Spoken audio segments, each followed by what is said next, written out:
Ada yang menyambut dengan sukacita, menyambut dengan gembira karena kita telah lolos, karena kita telah berhasil menjalani ujian Allah Subhanahu wa taala sebulan penuh. Ujian fisik ataupun ujian psikis, ujian lahir ataupun ujian batin.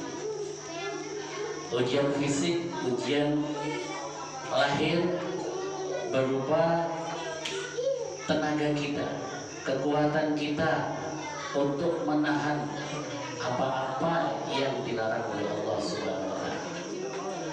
Ujian fisik, psikis, ujian kejiwaan, ujian rohani.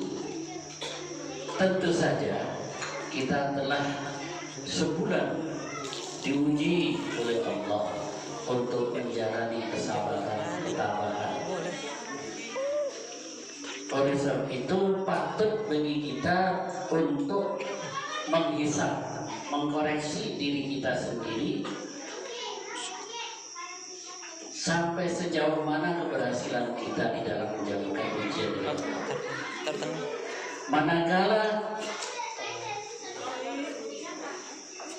Manakala di bulan Ramadan kemarin kita sanggup bersabar untuk menghadapi berbagai macam cobaan, sanggup disiplin untuk menempati waktu, untuk menetapi apa yang telah ditentukan digariskan oleh Allah Subhanahu wa taala.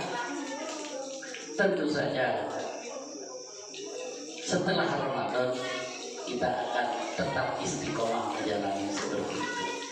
Ini kalau kita lulus. Tapi kalau kita tidak lulus dalam menjalani ujian, Ramadan kita sabar, di bulan Syawal dan seterusnya hilang kesabaran. Ramadan kita disiplin, di luar Ramadan hilang disiplin kita. Ramadan kita tabah, di luar Ramadan kita tidak tabah. Ramadan kita rajin berzikir, beribadah kepada Allah, di luar Ramadan kalau kita tidak lulus tentu saja akan bermalas-malasan untuk beribadah dan berzikir kepada Allah Subhanahu wa taala. Di bulan Ramadan kita rajin bersedekah. Tentu saja di luar Ramadan nantinya kita akan rajin bersedekah. Ya.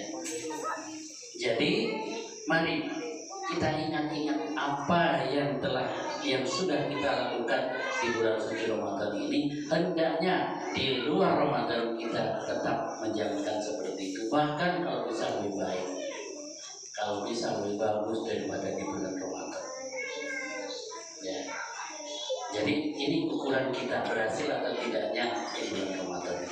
Selanjutnya para jemaah yang dirahmati oleh Allah Subhanahu wa taala, bagi kita saya sampaikan tadi banyak yang menghadapi malam tanggal 1 Syawal ini. Bagi kita banyak yang bersukaria, bergembira karena telah selesai menjalankan berbagai ujian. Tapi ada makhluk Allah yang justru menangis pada malam tanggal 1 Syawal ini. Siapa mereka?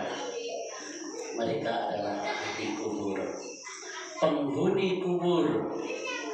Karena dengan rahmatnya Allah Subhanahu wa taala selama sebulan penuh di bulan Ramadan mereka diistirahatkan sewaktu mereka berada di dalam penyiksaan. Azab Allah selama bulan suci Ramadan diistirahatkan. Nah, begitu selesai Ramadan malam tanggal 1 Syawal mereka pulang kembali menuju ke alam kubur masing-masing. Kalau biasanya mereka itu bergembira di alam kubur mendapatkan kenikmatan, kembali lagi mendapatkan kenikmatan lagi. Kalau di alam kubur mereka itu biasanya di luar Ramadan itu biasanya siksa yang dihadapi, siksa kubur yang mereka alami. Di bulan Ramadan tidak ada siksa kubur. Selesai Ramadan kembali ke alam kubur, kembali lagi kepada siksa kubur. Makanya banyak di antara mereka bertangisan. Nah ini kalau kita tidak ingat kepada mereka, tentu saja kita mungkin malas mendoakan kepada mereka.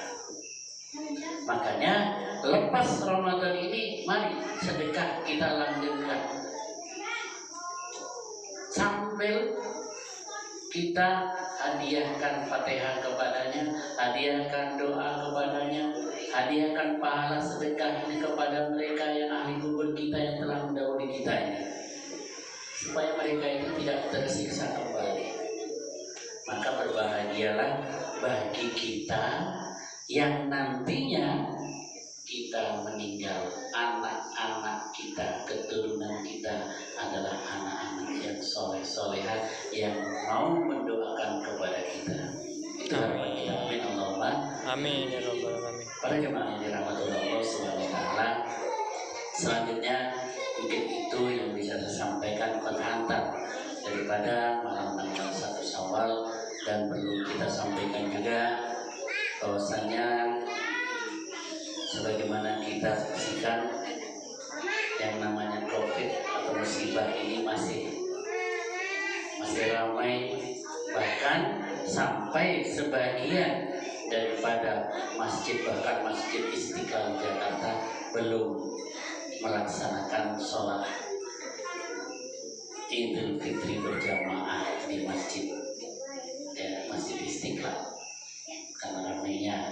Nah, di tempat kita masih tetap menjalankan sholat Idul Fitri di tempat ibadah masjid, cuman untuk tahun ini ditambah 2 musola.